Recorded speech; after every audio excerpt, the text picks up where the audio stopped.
Office right now and मैंने उनसे सारी बात की about the accommodation for which we are all gathered here. So my first demand was that we all should be getting 100% accommodation in India, and their unofficial rude answer was कि हमसे पूछ के गए थे जो हम तुम्हें वापस यहाँ पे ले. The sir whom I talked to, he was so rude. उन्होंने मुझसे सिर्फ एक बात बोली कि जब तुम हमसे पूछ के नहीं गए थे तो अब हमें क्यों फोर्स कर रहे हो कि हम तुम्हें यहाँ पे अकोमोडेशन दें. बट हम कहीं ना कहीं उनसे पूछ के जाते हैं, हम वीज़ा लगवा के जाते हैं जो इंडियन गवर्नमेंट अप्रूव करती है, और जितनी भी यूनिवर्सिटीज़ में हम जाते हैं वो NMC MCI रिकग्नाइज्ड होती है, सब अप्रूव्ड होती है. तो बेसिकली हम उनसे पूछ के ही जाते हैं, और जब हम वापस आते हैं तो यही लोग हमारे लिए एग्जाम कंडक्ट करवाते हैं FMG का, और हम जब उसको पास करते हैं तभी ये लोग हमें इतने अच्छे से एक्सेप्ट करते हैं कि okay you are doctors, you can serve our nation. तो जब ये सारी चीज़ें होती हैं तो फिर इसमें ये क्या लॉजिक है कि हमसे पूछ के नहीं गए थे. यहाँ पर 16 लाख लोग नीट का फॉर्म भरते हैं, उसमें से 80 to 85,000 अराउंड सीट्स हैं सिर्फ. तो बाकी सबके ड्रीम्स का क्या? और तुम ही तो बोलते हो कि ठीक है फॉरेन से कंप्लीट करके आ जाओ, यहाँ पे FMG का एग्जाम दे दो और फिर यहाँ पे प्रैक्टिस कर लो. जब ये सारी चीज़ें तुम खुद बोलते हो तो फिर तुम कैसे बोल सकते हो कि हम से पूछ के नहीं गए थे या हमने थोड़ी भेजा था, हमारी मर्जी थोड़ी थी. अब और आना भी हमारी मजबूरी थी, सिर्फ कोई मर्जी नहीं थी. यहाँ पे वॉर चल रहा है, हम वहाँ पे वापस नहीं जा सकते. मैंने I talk to them about transfer कि आप ट्रांसफ़र वाला सिस्टम क्यों बोल रहे हो इन द PTI. तो उन्होंने बोला कि पहले भी तो ट्रांसफ़र ही लेते थे लोग, किसी की यूनिवर्सिटी में कुछ हो जाता. And I explain them the hot matter which is going right now in the world about the war, कि आसपास की सारी कंट्रीज़ इतने रिस्क पर हैं, वहाँ पर इतनी ज़्यादा वॉर सिचुएशन. पोलैंड हंगरी को तो सारे अलर्ट्स मिलते हैं, रोज़ न्यूक्लियर वॉर की धमकियाँ मिलती हैं, और आप कैसे बोल सकते हो कि वहाँ पे जाओ. उन्होंने कहा वी डोंट इवन केयर. उन्होंने मुझे लिटरली ये बोला कि जब मैं उनको बता रही थी what we have suffered in this war of Ukraine and Russia while we were coming back, तो उन्होंने बोला we don't care, don't talk about them. Like ठीक है, एज एन ऑफिशियल नहीं, एज ए ह्यूमन भी उन्होंने अच्छे से बात नहीं की मुझ पर. और जो भी ये सुन रहा है, मैं सच बोल रही हूँ, अगर मैं लड़की नहीं होती ना, वो शायद मुझ पर हाथ भी उठा देते. वो मुझसे इतनी बदतमीजी कर रहे थे एक पॉइंट पे, मतलब मुझे इतना ह्यूमिलेट कर रहे थे. वाई? वो मुझे डिसरिस्पेक्ट कर रहे थे, आई डोंट नो वाई.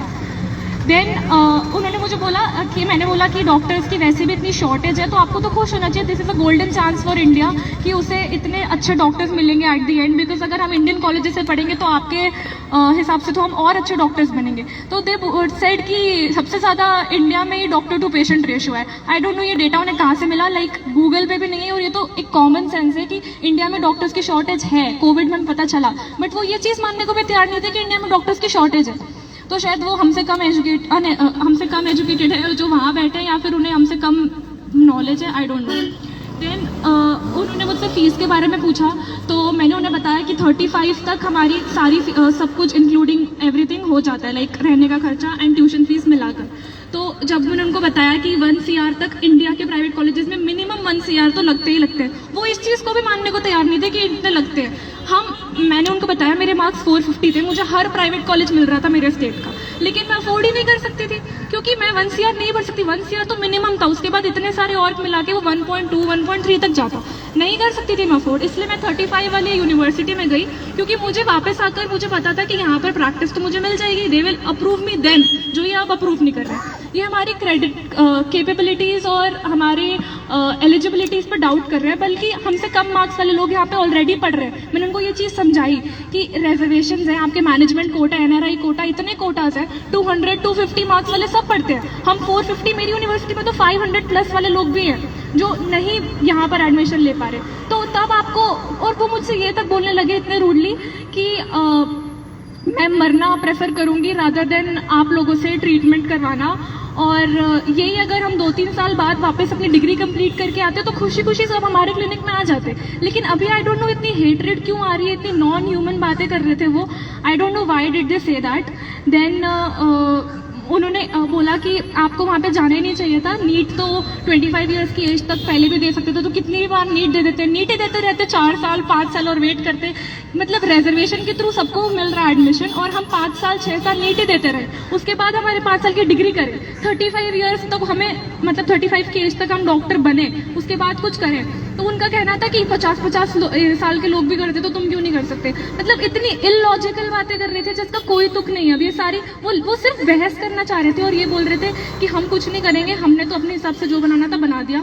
और उन्होंने कोई भी ऐसे ऑथेंटिक मिनिस्टर का नाम नहीं लिया या फिर अपने ऊपर रिस्पॉन्सिबिलिटी नहीं ली कि अगर हम ट्रांसफ़र ट्रांसफ़र दिलाते हैं तुम्हें तो तुम्हें कोई प्रॉब्लम नहीं होगी, या फिर वॉर के टाइम पे अगर वॉर स्प्रेड होता है तो हम तुम्हारी रिस्पॉन्सिबिलिटी लेते हैं, ऐसा भी कोई रिस्पॉन्स नहीं था.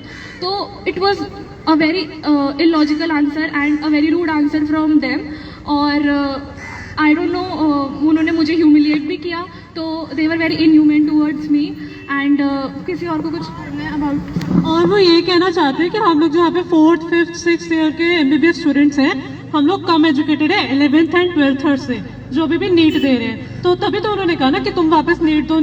मतलब हमने इतना पढ़ लिया, अभी भी हम उनकी नजर में उसी लेवल पे हैं जिस लेवल पे नीट देने वाले लोग हैं, नीट UG. और इवन हमने उन्हें ये भी कहा था कि आप हमारा अभी टेस्ट ले लें, उसके बेसिस पे आप हमें एडमिशन दे दें, पर उन्होंने इस चीज़ को भी अप्रूव नहीं किया कि नहीं हम आपका कोई टेस्ट नहीं लेंगे. और हम लोग उनसे पूछ के ही गए थे, जो भी कॉलेजेस MCI अप्रूव थे हम उन्हीं कॉलेजेस में पढ़ने गए थे. I mean, who are they to judge? आज उनके मिनिस्टर, उनके बेटा बेटी अगर वहाँ पे उस जगह पे होते तो वो एक्शन लेते कुछ, लेकिन अभी हमारे लिए कोई एक्शन नहीं लिया जा रहा. क्यों? क्योंकि हम उनके बच्चे नहीं है इसलिए.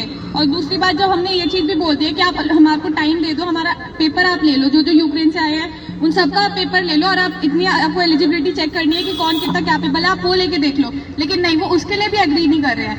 एट द एंड हमारे को FMG बाद में आगे 6 ईयर के बाद देना ही है, तो आप उस टाइम पे भी तो देखेंगे ना कि तब दूध का दूध पानी का पानी हो ही जाना है. उस टाइम भी आपको पता लग जाएगा किसी कितनी कैपेबिलिटी है. ये क्या बाहर से आए हुए बच्चे छोड़ देंगे, इनके अंदर पड़े हुए बच्चे.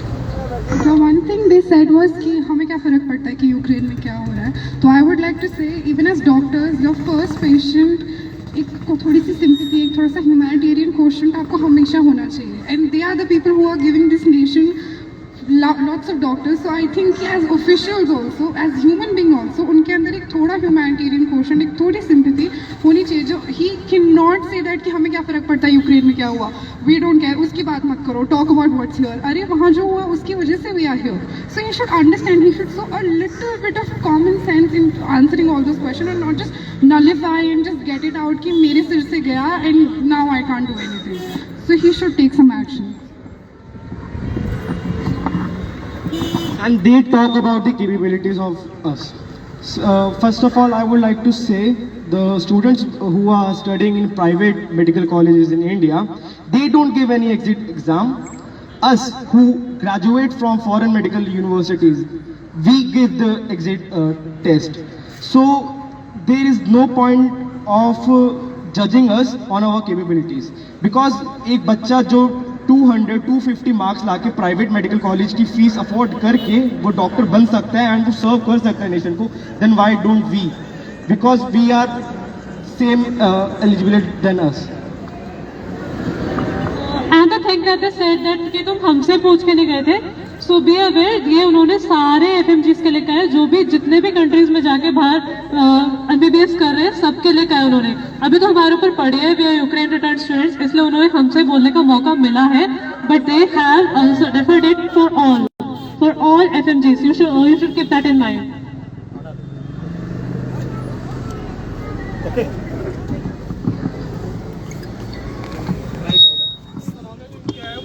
अच्छा, इस वीडियो को कहाँ डालना है?